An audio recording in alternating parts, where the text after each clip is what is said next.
عربی سیکھنے اور اسلامک لیکچر کو دیکھنے کے لیے ہمارے چینل کو سبسکرائب کریں اور ساتھ ہی بیل کے آئیکن کو پریس کریں تاکہ ہماری تمام نئی آنے والی ویڈیوز کا نوٹیفیکیشن آپ تک بآسانی پہنچ جائے۔ بسم اللہ الرحمن الرحیم، صلی اللہ تعالی علی محمد۔ آج ہم اسم اشارہ کی ترکیب کے متعلق مزید کچھ اصول سنیں گے۔ اسم اشارہ کی جو ترکیب کی جاتی ہے اس کے کچھ اصول ہم پچھلے لیسن میں ہم پڑھ چکے تھے، اسی بات کو ہم مزید کنٹینیو کرتے ہیں۔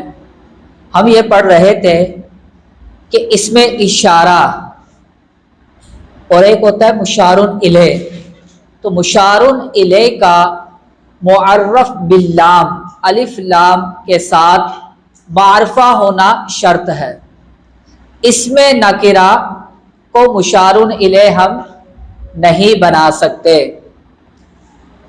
تو جب بھی اسم اشارہ کے بعد اگر معرف باللام آ جائے تو اکثر یہ اس بات کی علامت ہوتی ہے کہ اس کی طرف اشارہ کرنا مقصود ہے، متکلم معرف باللام کو مشار الیہ بنانا چاہتا ہے۔ لیکن اس بات کا بھی فیصلہ معنی کے اعتبار سے کریں گے۔ معنی کے اعتبار سے غور و فکر کریں کہ متکلم اسم اشارہ کے بعد جو معرف باللام آ رہا ہے، آیا متکلم اس کو مشار الیہ بنانا چاہتا ہے، اس کی طرف اگر اشارہ کرنا چاہتا ہے تو تب جا کر ہم معرف باللام کو مشار الیہ بنائیں گے۔ اس کے ایک مثال ہم نے یہ پڑھی تھی، ھذل ولد طالب، یہ بچہ اسٹوڈنٹ ہے، طالب علم ہے۔ اور ہم یہ بھی پڑھ چکے تھے جب بھی اس میں اشارہ آ جائے تو تین آپشن ہوتے ہیں اس کی ترکیب کرنے کے۔ ہم تینوں آپشن کے ساتھ اب ہم اس کی ترکیب کریں گے۔ ھذا اس میں اشارہ مبنی بر سکون، مبتدا مبدل منہ مبتدا محلا مرفوع، الولد مشار الیہ، الولد مشار الیہ بدل لفظا مرفوع، طالب خبر، یہ مبتدا خبر جملہ اسمیہ ابتدائیہ لا محل لہا من الاعراب۔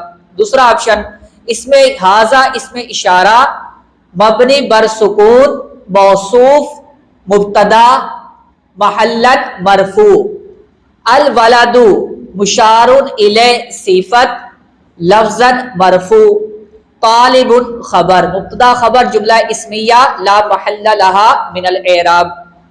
تیسرا آپشن ھذا اس میں اشارہ مبنی بر سکون مبین مبتدا محلا مرفوع، الولد مشار الیہ عطف بیان یا مبین لفظا مرفوع، طالب خبر مبتدا خبر جملہ اسمیہ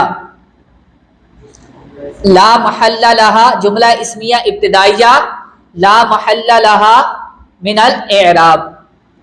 اچھا، جب بعض اوقات دوسرا اصول یہ بھی ذہن میں رکھیں کہ بعض اوقات جو مشار الیہ ہوتا ہے یہ محذوف ہوتا ہے۔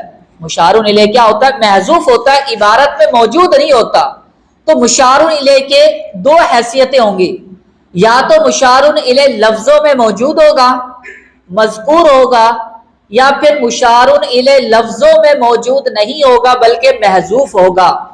اس کے لیے عربی کے اندر اصطلاح استعمال کرتے ہیں مقدر، کہ مشار الیہ یہاں مقدر ہے۔ دوسرے آسان لفظوں میں آپ یہ بھی کہہ سکتے ہیں کہ یہاں مشار الیہ لفظوں میں موجود نہیں ہے، محذوف ہے۔ آپ کو اس بات کی وضاحت کرنی پڑے گی ترکیب کرتے وقت کہ وہ مشار الیہ کیا ہے، تو اس کی طرف اشارہ کرنا پڑے گا۔ اس کی کیا مثال ہو سکتی ہے؟ اچھا، اب اس کی کیا پہچان ہے؟ ہمیں یہ کیسے معلوم ہوگا کہ یہاں پر مشار الیہ محذوف ہے، لفظوں میں موجود نہیں ہے؟ اس کی کیا علامات ہے؟ اس کی 3-4 علامات ہو سکتی ہے آپ جس کے ذریعے یہ پہچان سکتے ہیں کہ یہاں پہ مشار الیہ محذوف ہے، لفظوں میں موجود نہیں ہے۔ نمبر 1، جب بھی اس میں اشارہ کے بعد اس میں نکرہ آ جائے، جب بھی اس میں اشارہ کے بعد اس میں نکرہ آ جائے تو آپ فوراً یہ فیصلہ کر سکتے ہیں کہ یہاں پر مشار الیہ محذوف ہے، ہمیں اس کی طرف اشارہ کرنا پڑے گا، مشار الیہ محذوف ہمیں نکالنا پڑے گا۔ اس کی کیا مثال ہو سکتی ہے؟ ھذا ولد، ھذا ولد۔ تو اب یہاں پر آپ غور کریں، اس میں اشارہ کے بعد معرف باللام نہیں آ رہا بلکہ ڈائریکٹ اس میں نکرہ آ گیا، تو آپ فوراً کیا فیصلہ کر سکتے ہیں کہ یہاں پہ مشار الیہ کیا ہے؟ محذوف۔ اچھا یہاں بھی بعض اوقات دھوکہ کھا جاتے ہیں، بعض اس میں اشارہ کے بعد اگر اس میں نکرہ آتا ہے نا تو بعض اس میں نکرہ کو بھی مشار الیہ بنا رہے ہوتے ہیں، تو بھی آپ کو یہ اصول بتایا گیا کہ آپ فوراً فیصلہ کرتے ہیں جب بھی اس میں اشارہ کے بعد نکرہ آ جائے، آپ اتنا فائنل یقین کے ساتھ کہہ سکتے ہیں کہ یہاں پر مشار الیہ کیا ہے؟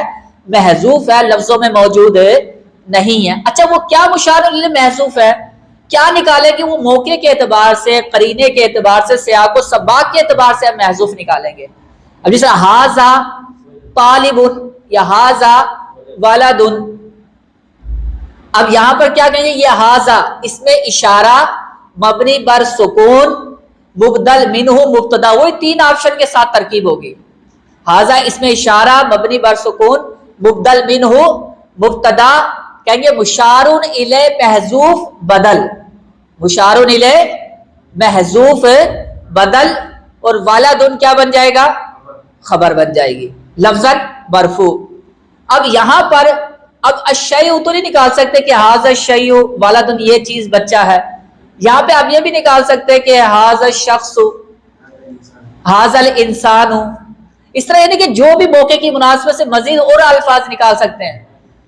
ھذا المولود، ھذا الابن ولد، ھذا الحیوان ولد، ھذا الحیوان الناطق ولد، کہ یہ حیوان ناطق کیا ہے؟ بچہ ہے۔ یعنی کہ آپ کو ایک سوچ دی جا رہی ہے کہ مشار الیہ موقع کی مناسبت سے آپ مختلف نکال سکتے ہیں، یہ آپ کے پاس آپشن ہے۔ یہ جو بات سمجھانا چاہتے ہیں میرے خیال سے آپ لوگ سمجھ گئے ہوں گے۔ اچھا ایک تو کیا علامت ہے جب اس میں اشارہ کے بعد کیا آ جائے؟ اس میں نکرہ آ جائے، تو آپ فوراً فیصلہ کر سکتے ہیں کہ یہ کیا ہے؟ یہاں پر مشار الیہ کیا ہے؟ محذوف ہے۔ اچھا آپ غور کر رہے ہوں گے کہ عموماً ایک معیاری ترکیب اور غیر معیاری ترکیب کا بھی یہاں پر آپ فرق ذہن میں رکھیں۔ آپ نے غور کیا ہوگا کہ میں اکثر کیا کہہ رہا ہوں کہ مبدل منہ مبتدا، اس میں اشارہ مبدل منہ مبتدا، اس میں اشارہ موصوف مبتدا، المشار الیہ بدل، المشار الیہ صفت۔ میں نے اس طرح ترکیب نہیں کی کہ موصوف صفت مل کر مبتدا، اس میں اشارہ مشار الیہ مل کر مبتدا، مبدل منہ بدل مل کر مبتدا، مبین اور عطف بیان مل کر مبتدا، اس طرح میں نے ترکیب نہیں کی۔ آپ نے یہ بات نوٹ کی ہوگی، اس کی وجہ کیا ہے؟ اصل میں یہ بات ذہن میں رکھیں کہ بعض لوگ جو ایک لفظ کا دوسرے لفظ سے تعلق جوڑ کر جو اس طرح ترکیب کرتے ہیں نا کہ موصوف صفت مل کر مبتدا، موصوف صفت مل کر فاعل، موصوف صفت مل کر مفعول بہ، مضاف مضاف الیہ مل کر مرکب اضافی ہو کر فاعل، مضاف مضاف الیہ مل کر مرکب اضافی ہو کر مفعول بہ، یہ جو تعبیر ہے نا یہ تعبیر غیر معیاری ہے، یہ معیاری انداز نہیں ہے۔ یہ اصول ترکیب کا یہ انداز حقیقت کے خلاف ہے، ترکیب کا یہ انداز تسامح پر مشتمل ہے، یہ غیر معیاری انداز ہے، اس طرح کے انداز سے بچنا چاہیے۔ اچھا اس کا کیا ریزن ہے، کیا دلیل ہے کہ یہ معیار یہ انداز غیر معیاری ہے؟ حقیقت اور اصولی اعتبار سے یہ انداز غیر معیاری ہے کہ یہ کہنا کہ مرکب مضاف مضاف الیہ مرکب اضافی ہو کر فاعل، مضاف مضاف الیہ مرکب اضافی ہو کر مبتدا، موصوف صفت مل کر مبتدا، مبدل منہ بدل مل کر مبتدا فاعل مفعول بہ، یہ انداز غیر معیاری ہے۔ حقیقت اور اصولی اعتبار سے یہ انداز کیا ہے؟ درست نہیں ہے۔ اس کی وجہ کیا ہے؟ اس کا ریزن کیا ہے؟ اس کی دلیل یہ سمجھے کہ اسم جو ہے نا یہ در حقیقت یہ مفرد کی قسم میں سے ہے، اسم کا شمار مفرد میں ہوتا ہے، اسم مفرد کی قسم میں سے ہے، یہ مرکب نہیں ہے، اسم مرکب نہیں ہے، یہ مرکب شمار نہیں ہوتا، یہ مرکب کی قسم میں سے نہیں ہے۔ تو اسم کیا ہوتا ہے؟ یہ مفرد ہے، مفرد کی قسم میں سے ہے۔ تو اب اسم کی جتنی بھی قسمیں ہوں گی، اب اسم کی جتنی بھی قسمیں ہوں گی، اسم کی قسمیں کون کون سی ہوتی ہیں؟ فاعل، مفعول بہ، مبتدا. تو اب اسم کی جتنی بھی یہ قسمیں ہیں یہ بھی کیا ہوں گی؟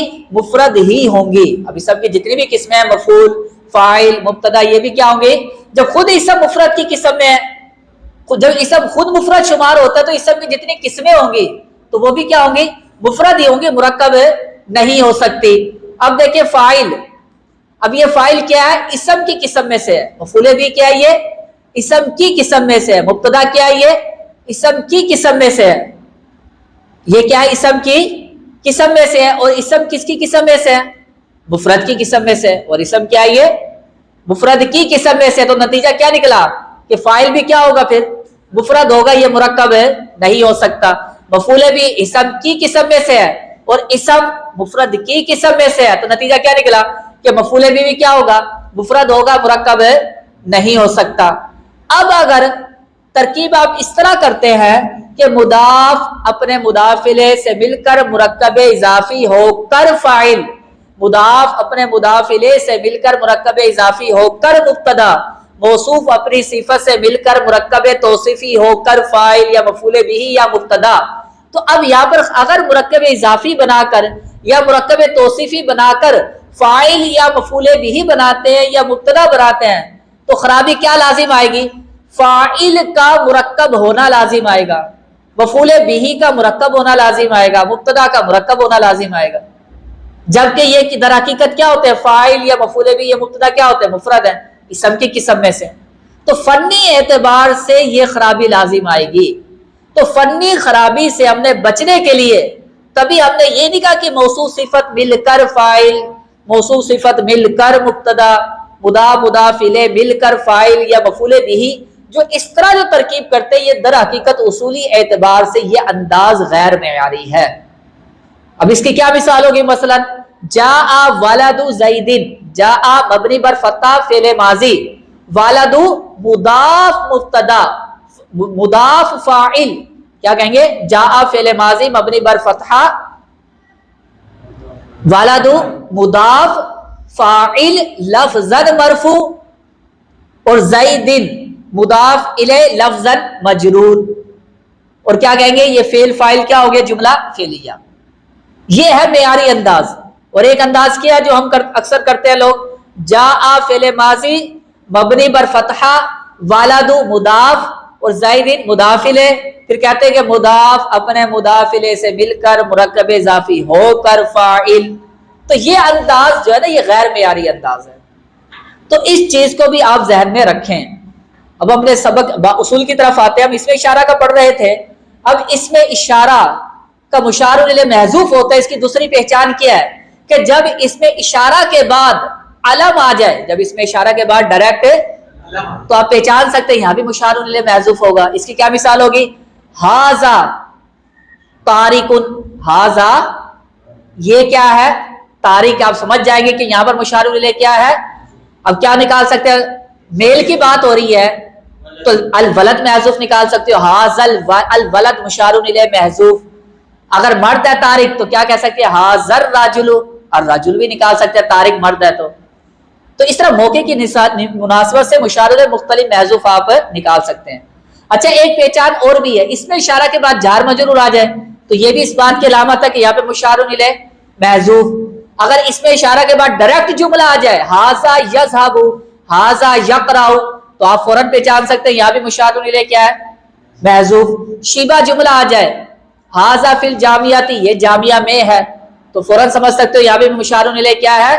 محذوف. تو یہ مختلف علامتیں ہیں. اچھا ایک اور انداز ہے، اصول یاد رکھیں کہ بعض اوقات مضاف کی طرف اشارہ کرنا مقصود ہوتا ہے. اگر مضاف کی طرف اشارہ کرنا مقصود ہو، مضاف کو مشار الیہ بنانا مقصود ہو، تو پھر اس صورت میں ہم اس میں اشارہ کو مضاف الیہ کے بعد ذکر کریں گے. تو اس صورت میں ہم مضاف الیہ کے بعد اس میں اشارہ کو ذکر کریں گے. اس کی کیا مثال ہوگی؟ میں یہ کہنا چاہتا ہوں میرا یہ بیٹا آیا، میرا یہ، اگر ہم نے اس کی عربی بنانی ہو تو کیا ہوگی عربی؟ جاء ولدی ھذا، اس میں اشارہ کو مضاف الیہ کے بعد لے کر آئیں گے، پہلے نہیں لے کر آئیں گے ورنہ یہ ترکیب غلط ہو جائے گی. یہ تعبیر کیا کہیں گے؟ جاء ولدی